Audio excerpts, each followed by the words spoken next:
Japanese Fairy Tales by Yei Theodora Ozaki. Chapter 13.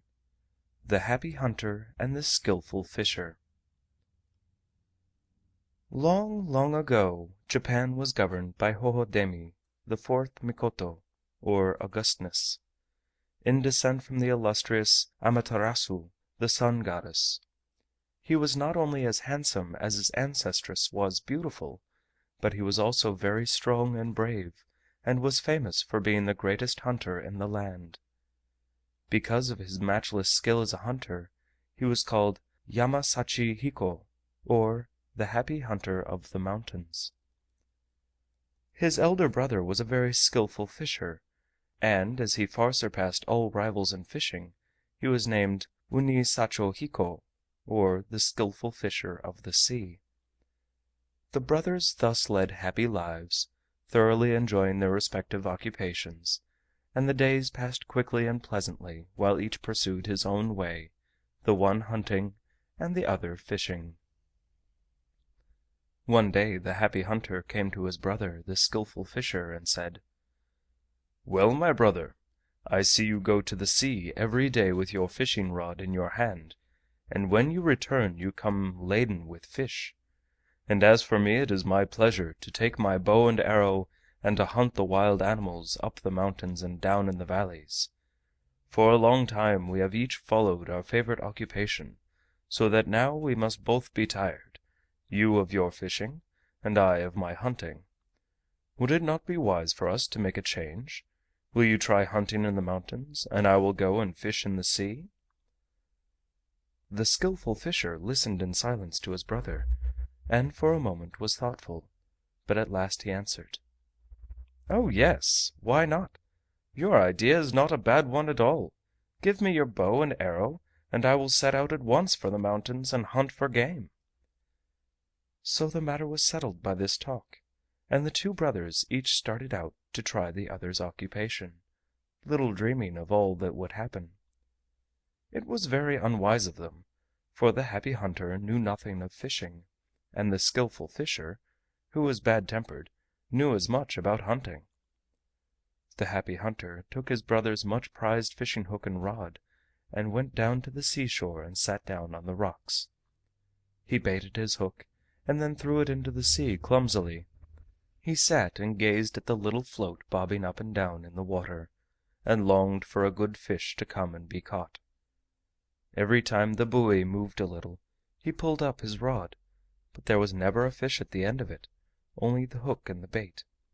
If he had known how to fish properly, he would have been able to catch plenty of fish, but although he was the greatest hunter in the land, he could not help being the most bungling fisher.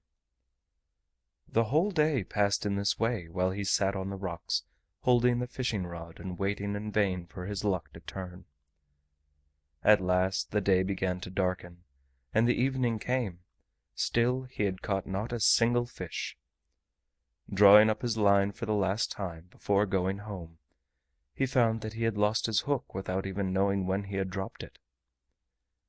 He now began to feel extremely anxious, for he knew that his brother would be angry at his having lost his hook, for, it being his only one, he valued it above all other things. The Happy Hunter now set to work to look among the rocks and on the sand for the lost hook, and while he was searching to and fro, his brother, the Skillful Fisher, arrived on the scene. He had failed to find any game while hunting that day, and was not only in a bad temper, but looked fearfully cross. When he saw the Happy Hunter searching about on the shore, he knew that something must have gone wrong, so he said at once: "What are you doing, my brother?" The Happy Hunter went forward timidly, for he feared his brother's anger, and said: "Oh, my brother, I have indeed done badly." "What is the matter? What have you done?" asked the elder brother impatiently. "I have lost your precious fishing hook." While he was still speaking, his brother stopped him and cried out fiercely: "Lost my hook! It is just what I expected. For this reason, when you first proposed your plan of changing over our occupations, I was really against it, but you seemed to wish it so much that I gave in and allowed you to do as you wished. The mistake of our trying unfamiliar tasks is soon seen, and you have done badly. I will not return you your bow and arrow till you have found my hook. Look to it that you find it, and return it to me quickly." The Happy Hunter felt that he was to blame for all that had come to pass, and bore his brother's scornful scolding with humility and patience. He hunted everywhere for the hook most diligently, but it was nowhere to be found.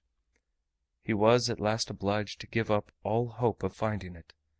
He then went home, and in desperation broke his beloved sword into pieces and made 500 hooks out of it.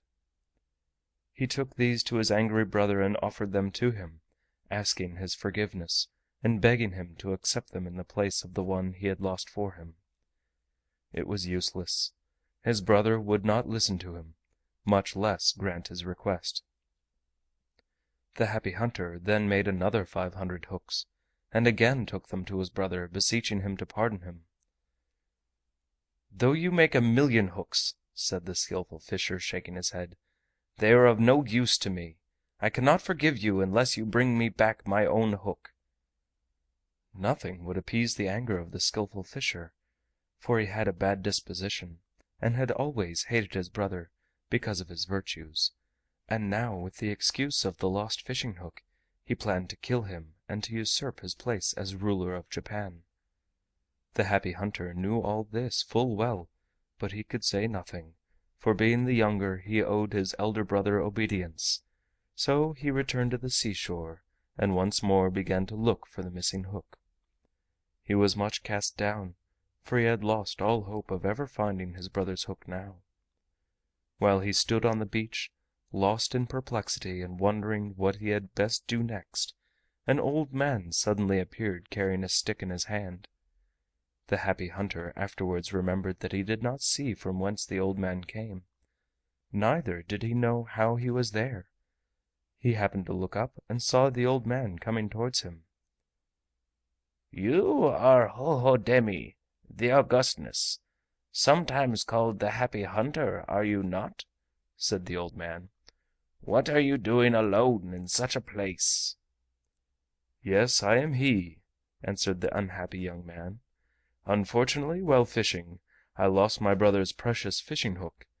I have hunted this shore all over, but alas! I cannot find it, and I am very troubled, for my brother won't forgive me till I restore it to him. But who are you?" "My name is Shiwozuchi no Okina, and I live near by on this shore. I am sorry to hear what misfortune has befallen you. You must indeed be anxious. But if I tell you what I think, the hook is nowhere here. It is either at the bottom of the sea or in the body of some fish who has swallowed it, and for this reason, though you spend your whole life in looking for it here, you will never find it." "Then what can I do?" asked the distressed man. "You had better go down to Rin Gu and tell Rin Jin, the Dragon King of the Sea, what your trouble is, and ask him to find the hook for you. I think that would be the best way." "Your idea is a splendid one," said the Happy Hunter, "but I fear I cannot get to the Sea King's realm, for I have always heard that it is situated at the bottom of the sea." "Oh, there will be no difficulty about your getting there," said the old man. "I can soon make something for you to ride on through the sea." "Thank you," said the Happy Hunter. "I shall be very grateful to you if you will be so kind." The old man at once set to work, and soon made a basket and offered it to the Happy Hunter. He received it with joy, and taking it to the water, mounted it and prepared to start. He bade good bye to the kind old man who had helped him so much, and told him that he would certainly reward him as soon as he had found his hook and could return to Japan without fear of his brother's anger. The old man pointed out the direction he must take, and told him how to reach the realm of Ringu, and watched him ride out to sea on the basket, which resembled a small boat. The Happy Hunter made all the haste he could, riding on the basket which had been given him by his friend. His queer boat seemed to go through the water of its own accord, and the distance was much shorter than he expected, for in a few hours he caught sight of the gate and the roof of the Sea King's palace, and what a large place it was, with its numberless sloping roofs and gables, its huge gateways, and its gray stone walls. He soon landed, and leaving his basket on the beach, he walked up to the large gateway. The pillars of the gate were made of beautiful red coral, and the gate itself was adorned with glittering gems of all kinds. Large katsura trees overshadowed it. Our hero had often heard of the wonders of the Sea King's palace beneath the sea, but all the stories he had ever heard fell short of the reality which he now saw for the first time. The Happy Hunter would have liked to enter the gate there and then, but he saw that it was fast closed, and also that there was no one about whom he could ask to open it for him, so he stopped to think what he should do. In the shade of the trees before the gate he noticed a well full of fresh spring water. Surely someone would come out to draw water from the well sometime, he thought. Then he climbed into the tree overhanging the well and seated himself to rest on one of the branches, and waited for what might happen. Ere long he saw the huge gate swing open, and two beautiful women came out. Now the Mikoto, Augustness, had always heard that Ringu was the realm of the Dragon King under the sea, and had naturally supposed that the palace was inhabited by dragons and similar terrible creatures, so that when he saw these two lovely princesses, whose beauty would be rare even in the world from which he had just come, he was exceedingly surprised, and wondered what it could mean. He said not a word, however, but silently gazed at them through the foliage of the trees, waiting to see what they would do.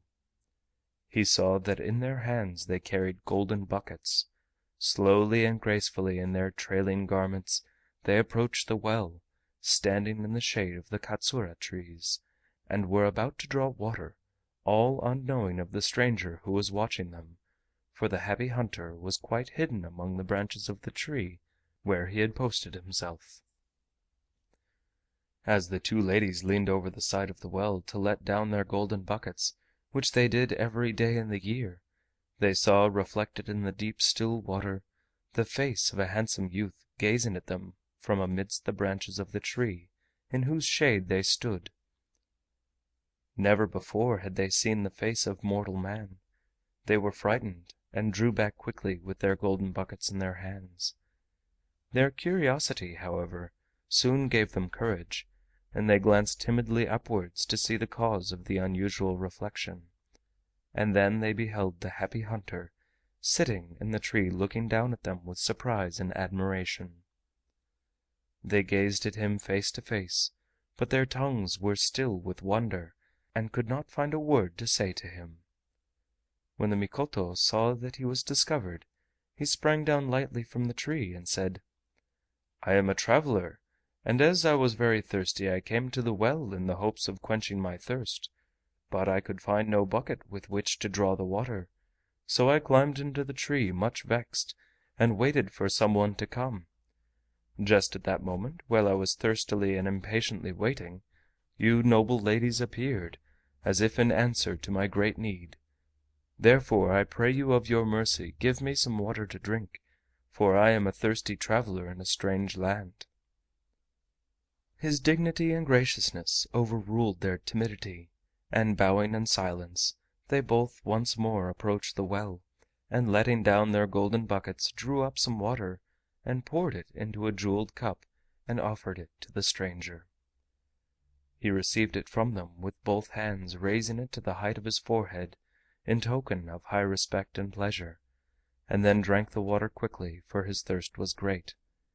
When he had finished his long draught, he set the cup down on the edge of the well, and drawing his short sword, he cut off one of the strange curved jewels, magatama, a necklace of which hung round his neck and fell over his breast. He placed the jewel in the cup and returned it to them, and said, bowing deeply: "This is a token of my thanks." The two ladies took the cup, and looking into it to see what he had put inside, for they did not yet know what it was, they gave a start of surprise, for there lay a beautiful gem at the bottom of the cup. "No ordinary mortal would give away a jewel so freely. Will you not honor us by telling us who you are?" said the elder damsel. "Certainly," said the Happy Hunter.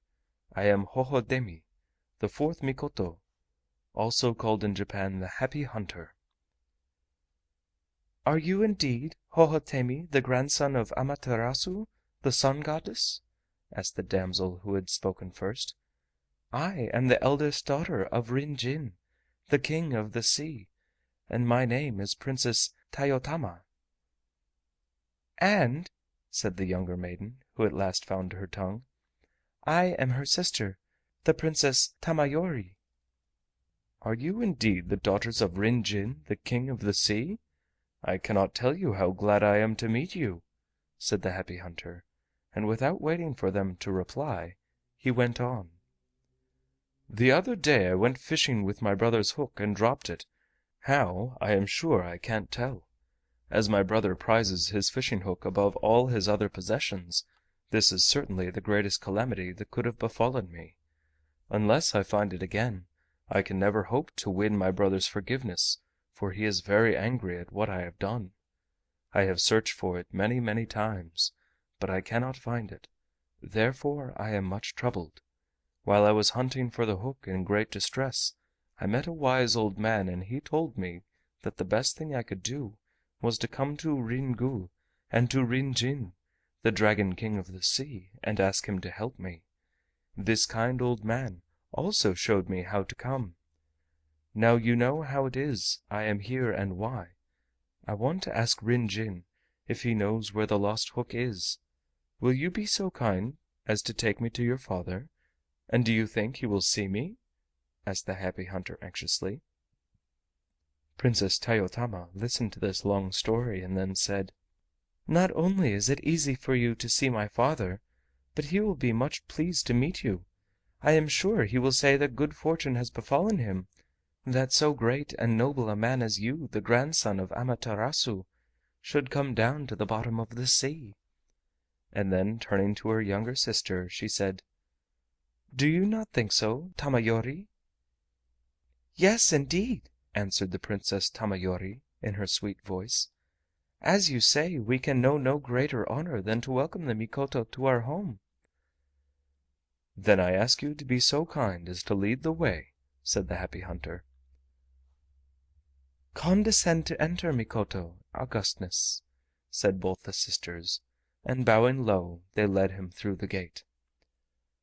The younger princess left her sister to take charge of the Happy Hunter, and going faster than they, she reached the Sea King's palace first, and running quickly to her father's room, she told him of all that had happened to them at the gate, and that her sister was even now bringing the Augustness to him. The Dragon King of the Sea was much surprised at the news, for it was but seldom, perhaps only once in several hundred years, that the Sea King's palace was visited by mortals. Rin Jin at once clapped his hands and summoned all his courtiers and the servants of the palace, and the chief fish of the sea together, and solemnly told them that the grandson of the Sun Goddess, Amaterasu, was coming to the palace, and that they must be very ceremonious and polite in serving the august visitor. He then ordered them all to the entrance of the palace to welcome the Happy Hunter. Rin Jin then dressed himself in his robes of ceremony and went out to welcome him. In a few moments the Princess Tayotama and the Happy Hunter reached the entrance, and the Sea King and his wife bowed to the ground and thanked him for the honor he did them in coming to see them. The Sea King then led the Happy Hunter to the guest room, and placing him in the uppermost seat, he bowed respectfully before him and said: "I am Rin Jin, the Dragon King of the Sea, and this is my wife. Condescend to remember us forever." "Are you indeed Rin Jin, the King of the Sea, of whom I have so often heard?" answered the Happy Hunter, saluting his host most ceremoniously. "I must apologize for all the trouble I am giving you by my unexpected visit. and he bowed again and thanked the Sea King. "You need not thank me," said Rin Jin. "It is I who must thank you for coming. Although the Sea Palace is a poor place, as you see, I shall be highly honored if you will make us a long visit." There was much gladness between the Sea King and the Happy Hunter, and they sat and talked for a long time. At last the Sea King clapped his hands, and then a huge retinue of fishes appeared, all robed in ceremonial garments, and bearing in their fins various trays, on which all kinds of sea delicacies were served. A great feast was now spread before the King and his royal guest. All the fishes in waiting were chosen from amongst the finest fish in the sea, so you can imagine what a wonderful array of sea creatures it was that waited upon the Happy Hunter that day. All in the palace tried to do their best to please him and to show him that he was a much honored guest. During the long repast, which lasted for hours, Rin Jin commanded his daughters to play some music, and the two princesses came in and performed on the koto, the Japanese harp, and sang and danced in turns. The time passed so pleasantly that the Happy Hunter seemed to forget his trouble and why he had come at all to the Sea King's realm, and he gave himself up to the enjoyment of this wonderful place, the land of fairy fishes. Who has ever heard of such a marvelous place? But the Mikoto soon remembered what had brought him to Ringu, and said to his host: "Perhaps your daughters have told you, King Rin Jin, that I have come here to try and recover my brother's fishing hook, which I lost while fishing the other day. May I ask you to be so kind as to inquire of all your subjects if any of them have seen a fishing hook lost in the sea?" "Certainly," said the obliging Sea King. "I will immediately summon them all here and ask them." As soon as he had issued his command, the octopus, the cuttlefish, the bonito, the oxtail fish, the eel, the jellyfish, the shrimp, and the plaice, and many other fishes of all kinds came in and sat down before Rin Jin, their King, and arranged themselves and their fins in order. Then the Sea King said solemnly: "Our visitor, who is sitting before you all, is the august grandson of Amaterasu. His name is Hohodemi, the fourth Augustness, and he is also called the Happy Hunter of the Mountains. While he was fishing the other day upon the shore of Japan, some one robbed him of his brother's fishing hook. He has come all this way down to the bottom of the sea to our kingdom, because he thought that one of you fishes may have taken the hook from him in mischievous play. If any of you have done so, you must immediately return it, or if any of you know who the thief is, you must at once tell us his name and where he is now." All the fishes were taken by surprise when they heard these words, and could say nothing for some time. They sat looking at each other and at the Dragon King. At last the cuttlefish came forward and said: "I think the Tai, the red bream, must be the thief who has stolen the hook." "Where is your proof?" asked the King. "Since yesterday evening the Tai has not been able to eat anything, and he seems to be suffering from a bad throat. For this reason I think the hook may be in his throat. You had better send for him at once." All the fish agreed to this, and said: "It is certainly strange that the Tai is the only fish who has not obeyed your summons. Will you send for him and inquire into the matter? Then our innocence will be proved." "Yes," said the Sea King, "it is strange that the Tai has not come, for he ought to be the first to be here. Send for him at once." Without waiting for the King's order, the cuttlefish had already started for the Tai's dwelling, and he now returned, bringing the Tai with him. He led him before the King. The Tai sat there looking frightened and ill. He certainly was in pain, for his usually red face was pale, and his eyes were nearly closed, and looked but half their usual size. "Answer, O Tai!" cried the Sea King. "Why did you not come in answer to my summons today?" "I have been ill since yesterday," answered the Tai. "That is why I could not come." "Don't say another word!" cried out Rin Jin angrily. "Your illness is the punishment of the gods for stealing the Mikoto's hook." "It is only too true," said the Tai. "The hook is still in my throat, and all my efforts to get it out have been useless. I can't eat, and I can scarcely breathe, and each moment I feel that it will choke me, and sometimes it gives me great pain. I had no intention of stealing the Mikoto's hook. I heedlessly snapped at the bait which I saw in the water, and the hook came off and stuck in my throat, so I hope you will pardon me." The cuttlefish now came forward and said to the King: "What I said was right. You see the hook still sticks in the Tai's throat. I hope to be able to pull it out in the presence of the Mikoto, and then we can return it to him safely." "Oh, please make haste and pull it out!" cried the Tai pitifully, for he felt the pains in his throat coming on again. "I do so want to return the hook to the Mikoto." "All right, Tai-san," said his friend the cuttlefish, and then opening the Tai's mouth as wide as he could, and putting one of his feelers down the Tai's throat, he quickly and easily drew the hook out of the sufferer's large mouth. He then washed it and brought it to the King. Rin Jin took the hook from his subject, and then respectfully returned it to the Happy Hunter, the Mikoto, or Augustness, the fishes called him, who was overjoyed at getting back his hook.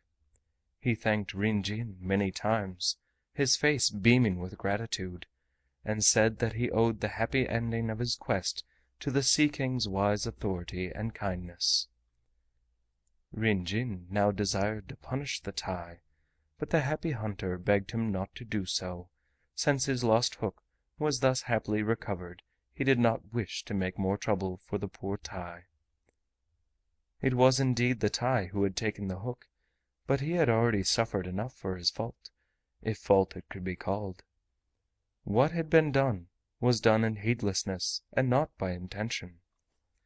The Happy Hunter said he blamed himself. If he understood how to fish properly, he would never have lost his hook, and therefore all this trouble had been caused in the first place by his trying to do something which he did not know how to do.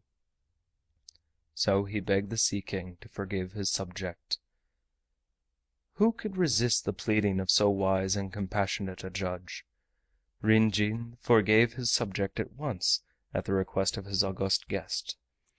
The Tai was so glad that he shook his fins for joy, and he and all the other fish went out from the presence of their king, praising the virtues of the Happy Hunter.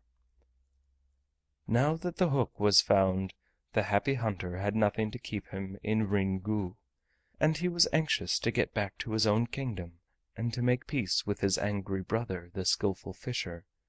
But the Sea King, who had learned to love him and would fain have kept him as a son, begged him not to go so soon, but to make the Sea Palace his home as long as ever he liked. While the Happy Hunter was still hesitating, the two lovely princesses, Tayotama and Tamayori, came, and with the sweetest of bows and voices joined with their father in pressing him to stay, so that without seeming ungracious he could not say them nay, and was obliged to stay on for some time. Between the sea realm and the earth there was no difference in the night of time, and the Happy Hunter found that 3 years went fleeting quickly by in this delightful land. The years pass swiftly when anyone is truly happy, but though the wonders of that enchanted land seemed to be new every day, and though the Sea King's kindness seemed rather to increase than to grow less with time, the Happy Hunter grew more and more homesick as the days passed, and he could not repress a great anxiety to know what had happened to his home and his country and his brother while he had been away. So at last he went to the Sea King and said: "My stay with you here has been most happy, and I am grateful to you for all your kindness to me, but I govern Japan, and, delightful as this place is, I cannot absent myself forever from my country. I must also return the fishing hook to my brother, and ask his forgiveness for having deprived him of it for so long. I am indeed very sorry to part from you, but this time it cannot be helped. With your gracious permission, I will take my leave today. I hope to make you another visit some day. Please give up the idea of my staying longer now." King Rin Jin was overcome with sorrow at the thought that he must lose his friend who had made a great diversion in the Palace of the Sea, and his tears fell fast as he answered: "We are indeed very sorry to part with you, Mikoto, for we have enjoyed your stay with us very much. You have been a noble and honored guest, and we have heartily made you welcome. I quite understand that as you govern Japan you ought to be there and not here, and that it is vain for us to try and keep you longer with us, much as we would like to have you stay. I hope you will not forget us. Strange circumstances have brought us together, and I trust the friendship thus begun between the land and the sea will last and grow stronger than it has ever been before." When the Sea King had finished speaking, he turned to his two daughters and bade them bring him the two tide jewels of the sea. The two princesses bowed low, rose and glided out of the hall. In a few minutes they returned, each one carrying in her hands a flashing gem which filled the room with light. As the Happy Hunter looked at them, he wondered what they could be. The Sea King took them from his daughters and said to his guest: "These two valuable talismans we have inherited from our ancestors from time immemorial. We now give them to you as a parting gift in token of our great affection for you. These two gems are called the Nanjiu and the Kanjiu." The Happy Hunter bowed low to the ground and said: "I can never thank you enough for all your kindness to me. And will you add one more favor to the rest and tell me what these jewels are, and what I am to do with them?" "The Nanjiu," answered the Sea King, "is also called the Jewel of the Flood Tide, and whoever holds it in his possession can command the sea to roll in and flood the land at any time that he wills. The Kanjiu is also called the Jewel of the Ebbing Tide, and this gem controls the sea and the waves thereof, and will cause even a tidal wave to recede." Then Rin Jin showed his friend how to use the talismans one by one, and handed them to him. The Happy Hunter was very glad to have these two wonderful gems, the Jewel of the Flood Tide and the Jewel of the Ebbing Tide, to take back with him, for he felt that they would preserve him in case of danger from enemies at any time. After thanking his host again and again, he prepared to depart. The Sea King and the two princesses, Tayotama and Tamayori, and all the inmates of the palace came out to say good bye, and before the sound of the last farewell had died away, the Happy Hunter passed out from under the gateway, past the Well of Happy Memory, standing in the shade of the great Katsura trees on his way to the beach. Here he found, instead of the queer basket on which he had come to the realm of Ringu, a large crocodile waited for him. Never had he seen such a huge creature. It measured 8 fathoms in length, from the tip of its tail to the end of its long mouth. The Sea King had ordered the monster to carry the Happy Hunter back to Japan, like the wonderful basket which Shiro Zuchino Okina had made, It could travel faster than any steamboat, and in this strange way, riding on the back of a crocodile, the Happy Hunter returned to his own land. As soon as the crocodile landed him, the Happy Hunter hastened to tell the skillful fisher of his safe return. He then gave him back the fishing hook which had been found in the mouth of the Tai, and which had been the cause of so much trouble between them. He earnestly begged his brother's forgiveness, telling him all that had happened to him in the Sea King's palace, and what wonderful adventures had led to the finding of the hook. Now the skillful fisher had used the lost hook as an excuse for driving his brother out of the country. When his brother had left him that day 3 years ago, and had not returned, he had been very glad in his evil heart, and had at once usurped his brother's place as ruler of the land, and had become powerful and rich. Now, in the midst of enjoying what did not belong to him, and hoping that his brother might never return to claim his rights, quite unexpectedly there stood the Happy Hunter before him. The skillful fisher feigned forgiveness, for he could make no more excuses for sending his brother away again, but in his heart he was very angry and hated his brother more and more, till at last he could no longer bear the sight of him day after day, and planned and watched for an opportunity to kill him. One day, when the Happy Hunter was walking in the rice fields, his brother followed him with a dagger. The Happy Hunter knew that his brother was following him to kill him, and he felt that now, in this hour of great danger, was the time to use the jewels of the flow and ebb of the tide, and prove whether what the Sea King had told him was true or not. So he took out the jewel of the flood tide from the bosom of his dress, and raised it to his forehead. Instantly over the fields and over the farms the sea came rolling in, wave upon wave, till it reached the spot where his brother was standing. The skillful fisher stood amazed and terrified to see what was happening. In another minute he was struggling in the water, and calling on his brother to save him from drowning. The Happy Hunter had a kind heart, and could not bear the sight of his brother's distress. He at once put back the jewel of the flood tide, and took out the jewel of the ebb tide. No sooner did he hold it up as high as his forehead than the sea ran back and back, and ere long the tossing, rolling floods had vanished, and the farms and fields and dry land appeared as before. The skillful fisher was very frightened at the peril of death in which he had stood, and was greatly impressed by the wonderful things he had seen his brother do. He learned now that he was making a fatal mistake to set himself against his brother, younger than he thought he was, for he now had become so powerful that the sea would flow in and the tide ebb at his word of command. So he humbled himself before the Happy Hunter, and asked him to forgive him all the wrong he had done him.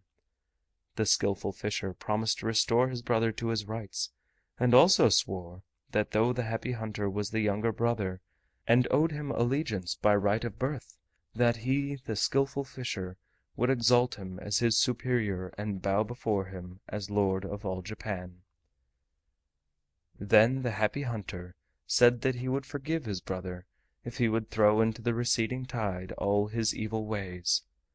The skillful fisher promised, and there was peace between the two brothers. From this time he kept his word and became a good man and a kind brother.